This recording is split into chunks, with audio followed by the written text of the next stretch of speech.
Hello, Andy here, and I am back with my promised favorite short story collections of 2016 video.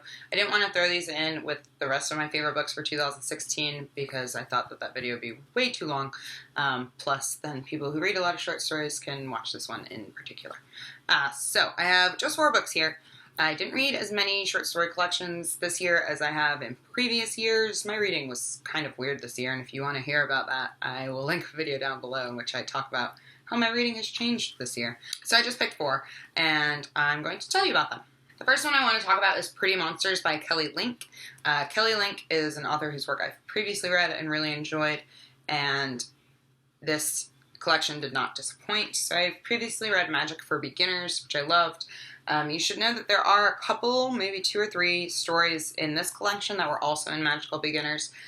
This is kind of marketed and labeled as a YA collection of short stories. I guess that a lot of the characters are kind of in that YA age range, but I still found the stories really wonderful and fantastic, and I'm not usually into YA lit, and so there's a lot of fairy tale and fantasy and magical realism going on in her stories. They're a little bit darker than stories by some of her contemporaries, I guess, such as Amy Bender and Ramona Acebel. They're a little bit darker. There's a little bit more of a horror element to some of them, especially in this collection. And I just really loved this collection. I flew right through it, which usually doesn't happen to me with short story collections, but I was very anxious to continue reading more Kelly Link. The second book I want to talk about is one that I recently read, so I talked about it in my November wrap-up, and that is No One Belongs Here More Than You, which are stories by Miranda July. And this book surprised me so much. I've heard a lot of good things about Miranda July, and I haven't heard a lot of, like, super fantastic, excellent ravings about her. She doesn't get on my radar quite as often as I feel like she should now that I've read this.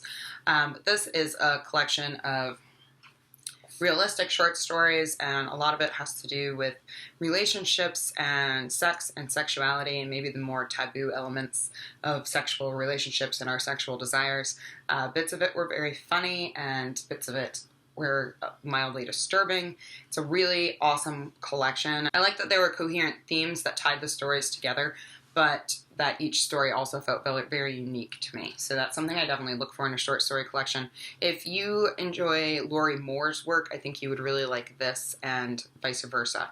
So, loved this. I am looking forward to rereading this. I think it'll be a collection I turn to again. Then I have 2 more collections of fabulous fiction. The first one's probably no surprise. This is George Saunders in Persuasion Nation.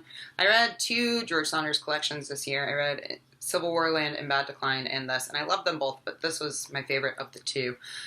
Saunders' work is very strange and absolutely fantastic. He's one of my favorite living authors right now. Some of his stories are very realistic, and some of them have this kind of sci-fi, almost dystopian bent to them. There are ghost story elements to some of them. They're a little strange. All of them, like, the reality they're set in is not quite ours. It's not quite right, but it's very close and it's very easily imagined. So I loved this. Again, highly recommend George Saunders' work. I believe very soon I'm going to do an author overview on his work. I just got a advanced release copy of his novel that's slated to come out in February, so after I read that, I think I want to do a discussion video about his work because I love him and I think more people should be reading him. Lastly, I have a book that I read earlier in the year, and that is A Guide to Being Born by Ramona Acebel. I believe I also did a full review on this, so I will link that down below so you can go and check that out. But again, these are fabulous stories, and I really love them. I've never read anything by Ramona Acebel before, and now I'm kind of collecting her books like a maniac because I think that her writing's absolutely stunning. Again, these kind of are thematically similar. There are a few themes that run throughout the collection, but each story definitely stands on their own, and I love them. So there are 3 sections to this story: birth, there are 4. Birth, gestation, conception, and love. And there are a few stories in each section, which I liked. It kind of added a coherence to the collection. Yeah, highly recommend this. You can't beat that cover. It's absolutely gorgeous. So there's that. So those are my top 4 short story collections that I read in 2016. Please do tell me about your favorite collections or short stories that you read this year. I would love to hear about them. I'm always on the lookout for new ones.